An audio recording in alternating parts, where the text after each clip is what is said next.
Hello mga katoka, good morning. Kumusta? Sana masaya ka lang. I-update ko kayo mga idol ngayong araw na to. Dito po kay Sweater Gray. Yan po si Sweater Gray. Oh.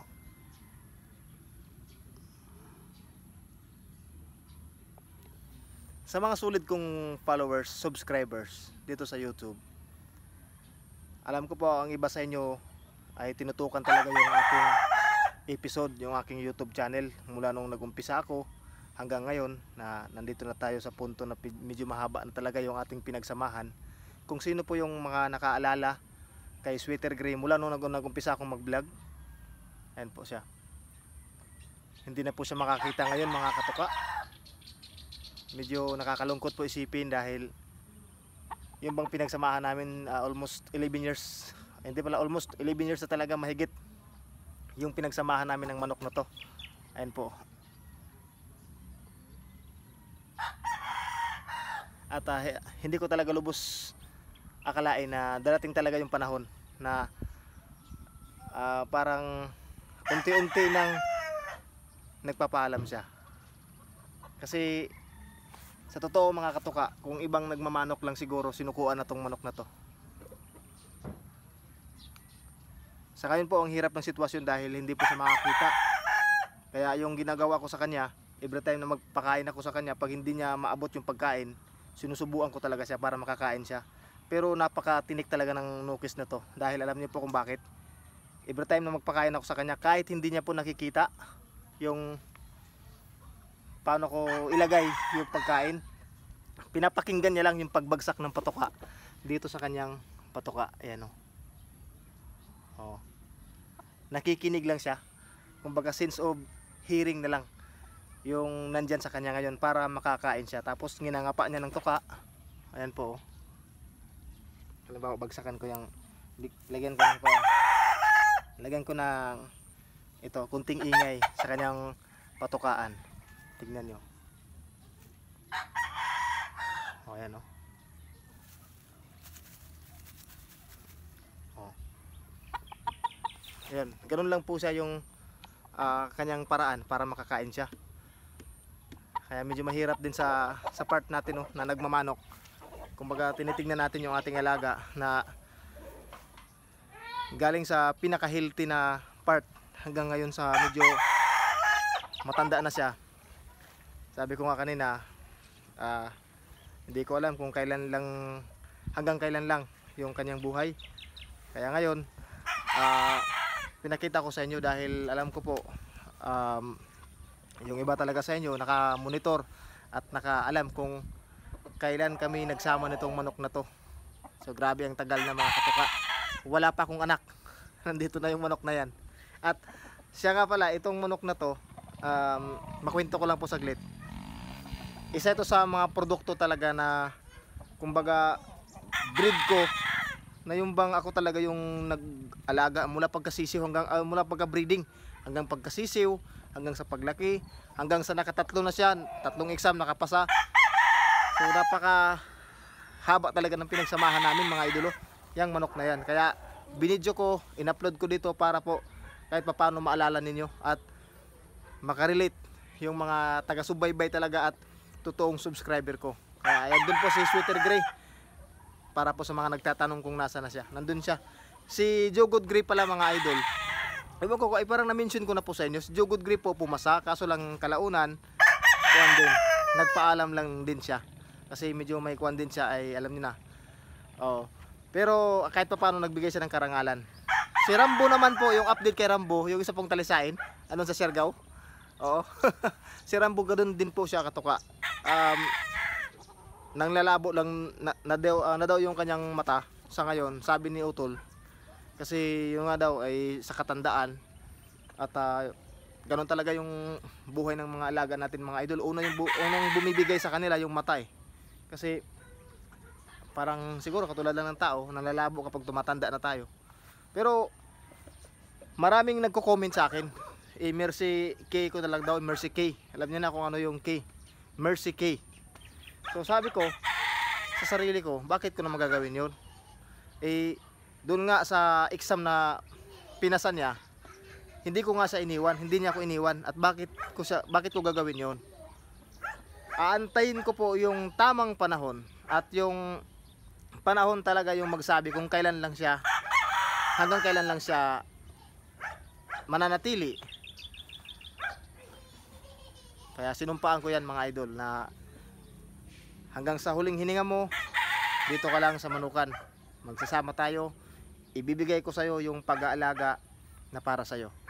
Doon sa mga nagko-comment at nagsasabi na mahal ko daw si Sweeter Gray pero napabayaan daw. Hindi po ako magsasabi ng kuwan sa inyo kasi alam ko po sa sarili ko eh. Ako po yung nakakaalam kung gaano ko kamahal tong manok na to, kung gaano ko inaalagaan at kung paano ko siya pinapahalagahan. Eh dun sa mga nagsasabi na napabayaan daw kasi madumi, normal po yan sa isang manok. Kapag ganyang edad, 11 years old, siyempre katulad po natin, nadadry na tignan, yung balahibo niya hindi na talaga maganda katulad ng mga ganito, yan o, yan yung kaibahan. So normal po yan, kung tignan natin, wala na talaga siyang kumbaga kakulay-kulay. Pero normal lang yan idol, hindi po yan napabayaan. Marami tayong suplemento dito na yun nga yung tumutulong sa atin eh. Kaya nagpapasalamat tayo sa Excellence. Sa totoo, nagpapasalamat ako sa Excellence. Dahil kung hindi dahil sa mga produkto, mga vitamina na wala akong dito, siguro masasabi ko matagal na ito bumigay. Supplement ng Excellence yung nakatulong talaga kay Sweeter Gray kung bakit humaba yung kanyang buhay. Vitamins, Mega B12, Calci X, lalo na yung Calci X, naku, nagpapatibay talaga yun ng kanilang mga buto. Kahit papaano nakasuporta yun. Mega B12, nagpapabuhay ng dugo. At saka yung vitamins, Progen Z. Pag mayroong karamdaman si Sweeter Gray, Amtel 500, yung mga ganun. Kaya nagpapasalamat ako sa Excellence. Salamat Excellence. So yun lang mga idol ano. Sana po ay maalala nyo si Sweeter Gray. Kung sakali hindi na natin siya makasama, ay totoo yun mga katuka. Hindi po ito kadramahan, hindi po ito kakuan. Kasi makaka-relate dito yung totoong nagmamanok eh. Alam ko mayroon kayong mga alagang manok dyan na matagal na sa inyo. Kung sino man yung makaka-relate dito, mauunawaan nyo po yung sinasabi ko. Sa ating pagsasama sa mga manok natin, meron at meron talaga tayong kumbaga mga alagang manok na yung bang tatatak sa puso natin, yung bang pagising natin sa umaga gusto natin siyang makita. Yung ganun. Lahat ito mahal ko, mga alaga kong manok. Sa mga nagsasabi dyan, lahat ng mga alaga nating manok mahal natin. Alam natin yan. Pero meron at meron talaga na yung bang hinahanap-hanap natin siya. At gusto natin makita sa araw-araw, yung malapit sa ating loob. Meron talagang ganon. Kaya makaka-relate yung mga nagmamanok katulad ko sa mga ganitong sitwasyon. Kaya parang tao na din yung ating pagkakaibigan sa manok natin. Ganon po. Ganon ako. Iwan ko po sa inyo kung ganon po yung paniniwala nyo. Basta sa akin, ganon po ako. Pero ganon pa man mga katuka, ito ay buhay. Buhay natin. May umaalis, may dumarating. Kailangan i-treasure lang natin every moment na kasama natin sila.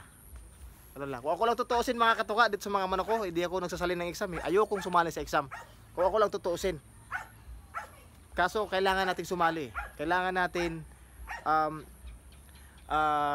sabi nga nila, kailangan nating mapatunayan din sa sarili natin kung paano tayo maghanda, paano tayo makipagsabayan. May mga ganun eh. Kung ako lang, nako, hayaan ko lang sila dito hanggang tumanda, hanggang sa mawala. Dahil mahal ko po yung passion ko sa pag-alaga ng manok, mahal ko po sila. Totoo yan mga katuka. Hindi po ito kadramahan. So yun lang mga katuka, ano? Pinakita ko lang po sa inyo si Sweeter Gray. At sa mga nagtatanong kasi, maraming nagko-comment kung kumusta na daw siya. Ayun po, pinakita ko sa inyo. 11 years old, malapit na mag 12 years old. Pero pinagdarasal natin na abot pa siya ng 12 years old. Nga pala idol, nakita niyo po ito. Oh, speaking ng Excellence, from Excellence, Ornistat.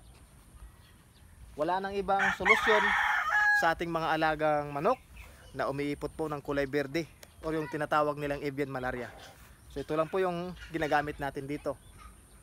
Oh, baka wala po kayong alam or wala kayong idea kung ano yung binibigyan yung panlunas sa inyong mga alagang mga manok dyan na umiipot ng kulay berde.